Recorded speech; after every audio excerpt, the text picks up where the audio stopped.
বিসমিল্লাহির রহমানির রাহিম। ভাই ও বোনেরা যে যেখান থেকে আমাকে দেখছেন এবং শুনছেন, আপনাদের সবাইকে আমার সালাম, আসসালামু আলাইকুম। আশা করি আপনারা ভালো আছেন, আমিও ভালো আছি। UK property gossip by Tasmina YouTube চ্যানেলের পক্ষ থেকে জানাই শুভেচ্ছা। আজ মে মাসের 9 তারিখ শুক্রবার 2025। এই মুহূর্তে লন্ডনের তাপমাত্রা আছে 16 ডিগ্রি সেলসিয়াস।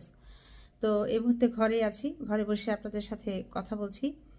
তো এখন যে বিষয়টি নিয়ে আসলে কথা বলতে চাচ্ছি, বাংলাদেশে এসব হচ্ছেটা কি? আওয়ামী লীগের একজন বড় নেতা মোহাম্মদ আব্দুল হামিদ, তিনি পালিয়ে যে চলে গেলেন, নাটক শুরু করেছেন সারা বাংলাদেশে। হ্যাঁ, এই নাটক সিনেমা বাদ দেন।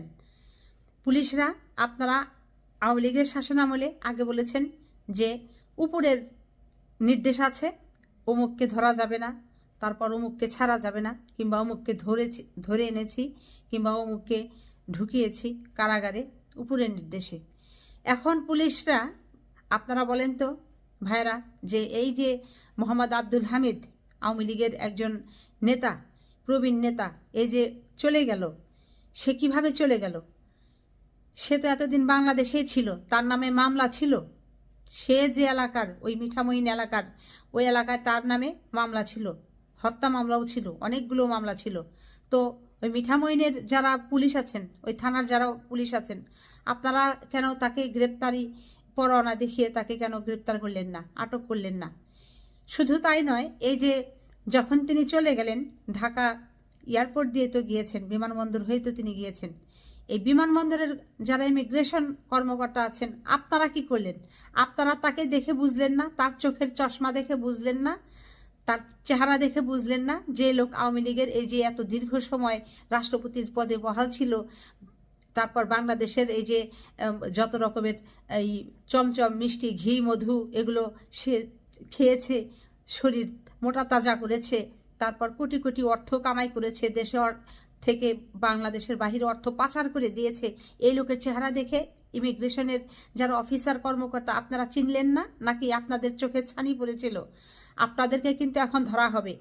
বাংলাদেশের ছাত্র ভাইয়েরা, আপনারা যারা আছেন, এই যে পুলিশরা যেহেতু এই 8-9 মাস হয়ে গেছে, এ লোক দেশেই ছিল, আব্দুল হামিদ, তাকে ধরা হয়নি, তাকে অলে অলে পার করে দেওয়া হয়েছে।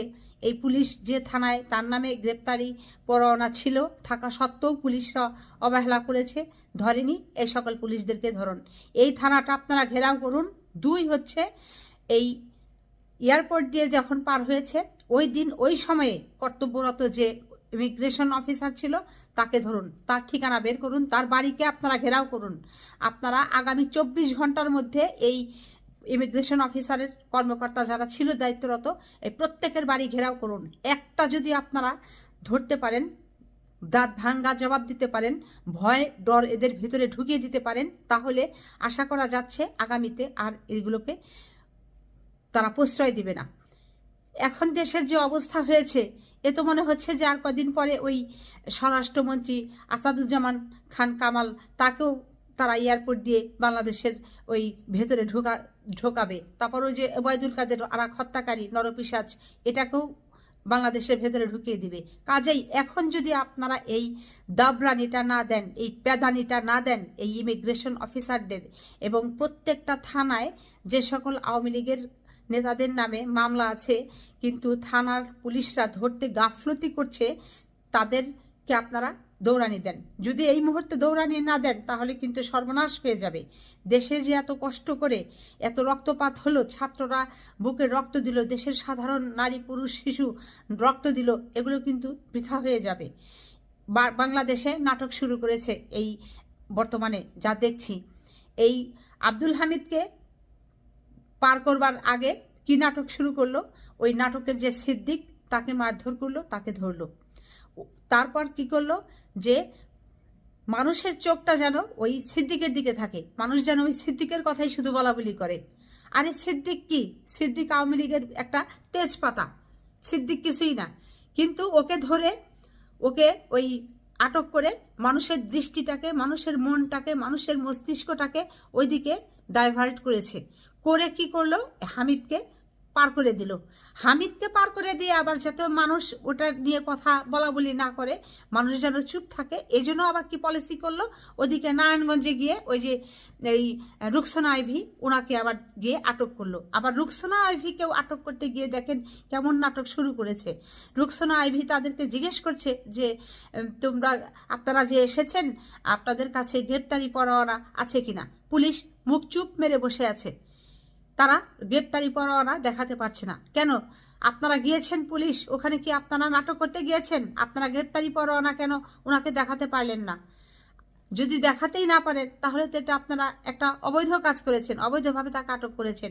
এরপরে এখানে আরেকটা কথা আছে যে ওই রুকসানা আইভি যেটি বলতেছিলেন যে আপনারা বলছেন যে তিনি দোষী, তার নামে থানায় মামলা আছে, ঠিক আছে, তাই যদি হয়ে থাকে তাহলে জামাই আদরে তাকে কেন বাসা থেকে গ্রেপ্তার করছেন?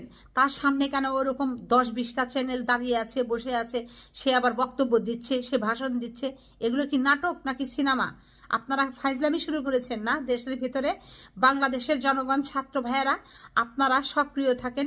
দেশে কোনো একটা বড় ধরনের চক্র ঢুকে পড়েছে এবং এরা যেহেতু 8-9 মাস হয়েছে, এরা ভাবছে যে ছাত্র জনতা হয়তো স্তমিত হয়ে গেছে। এই ইয়েতে তারা কি করবে যে সারা দেশের একটা উলটপালট একটা সৃষ্টি করার পরিবেশ তৈরি করার সৃষ্টি করছে এবং ওই উলটপালট পরিবেশ সৃষ্টির ভেতর দিয়েই কিন্তু দেখা যাচ্ছে যে এই আওয়ামী লীগের আবার উত্থান হতে পারে। কাজেই এটি কোনো ক্রমেই হতে দেওয়া যাবে না, এটি কোনোভাবেই সম্ভব না। আওয়ামী লীগ এই দলকে নিষিদ্ধ ঘোষণা করা হোক এবং আওয়ামী লীগ এই দলের যে রাজনৈতিক কর্মকাণ্ড আছে সেগুলোকে সব কিছুকেই অবৈধ ঘোষণা করা হোক এবং নিষিদ্ধ করা হোক। এবং এখন পর্যন্ত আওয়ামী লীগের যারা যারা এই আছে, নেতাকর্মীরা যারা যারা আছে, এই 300টি আসনের কাকে কাকে ধরা হয়েছে, কারা কারা পালিয়ে গেছে, এগুলো বাংলাদেশের মানুষ জানে। এবং কারা কারা দেশে এখনো আছে আপনারা ভালো করে জানেন, প্রশাসনের লোকেরা। আপনারা অ্যাক্টিভ হন, আপনারা কিন্তু ভুলে যায়েন না যে 5ই আগস্ট 2024-এ অনেকগুলো থানাতে কি ঘটেছিল, আপনারা সেগুলো ভুলে যান না। আপনাদের কপালেও কিন্তু ওরকম চরম ভোগান্তি হতে পারে যদি আপনারা আপনাদের কর্তব্যে অবহেলা করেন।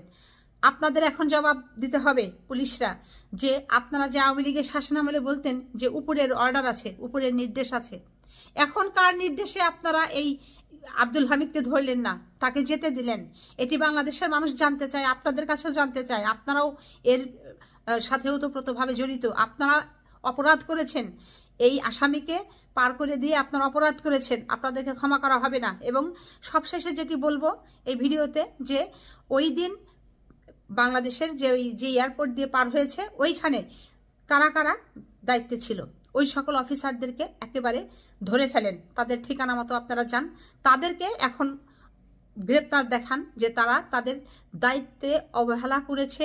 এখন আপনারা অতি দ্রুত ওই ঢাকা এয়ারপোর্টে যারা আব্দুল হামিদকে পার করে দিয়েছে ওই সকল ইমিগ্রেশন অফিসারদের বিরুদ্ধে আপনারা রুখে দাঁড়ান, ওদের ঠিকানা মতো আপনারা যান, তাদের বাড়ি ঘেরাও দিন, অফিসে এসে তাদেরকে প্রয়োজনে ঘেরাও করে তারা তাদের দায়িত্ব পালনে অবহেলা করেছে এই অভিযোগ এনে, এই অভিযোগতে তাদেরকে অভিযুক্ত করে তাদেরকে এখন গ্রেপ্তারের অতি দ্রুত দাবি তুলেন এবং আগামী 24 ঘন্টার মধ্যে ওই মিঠামইন পুকুরে তার নামে যে মামলা হয়েছিল এই আব্দুল হামিদের নামে, ওই থানার পুলিশের যারা কর্তব্যরত আছেন তারা যে অবহেলা করেছেন তাদের অভিযুক্ত করে তাদেরকে এখন আটক করা হোক, ওই সকল পুলিশদেরকে। সেই সাথে এই যে ঢাকা এয়ারপোর্ট দিয়ে যে পালিয়ে চলে গেল এই সময়ে যারা দায়িত্বরত ইমিগ্রেশন কর্মকর্তা ছিল তাদেরকেও আপনারা তাদের দায়িত্বে গাফলতি পালনের জন্য এই অভিযোগে অভিযুক্ত করে তাদেরকেও আপনারা গ্রেপ্তারের আওতায় আনেন। অতি দ্রুত এই কাজটি আপনারা সম্পন্ন করেন। সবাই ভালো থাকবেন, সুস্থ থাকবেন এবং আমার জন্য দোয়া করবেন। আমার এই চ্যানেলটিতে লাইক, কমেন্ট, শেয়ার এবং সাবস্ক্রাইব করবেন। আসসালামু আলাইকুম, আল্লাহ হাফেজ।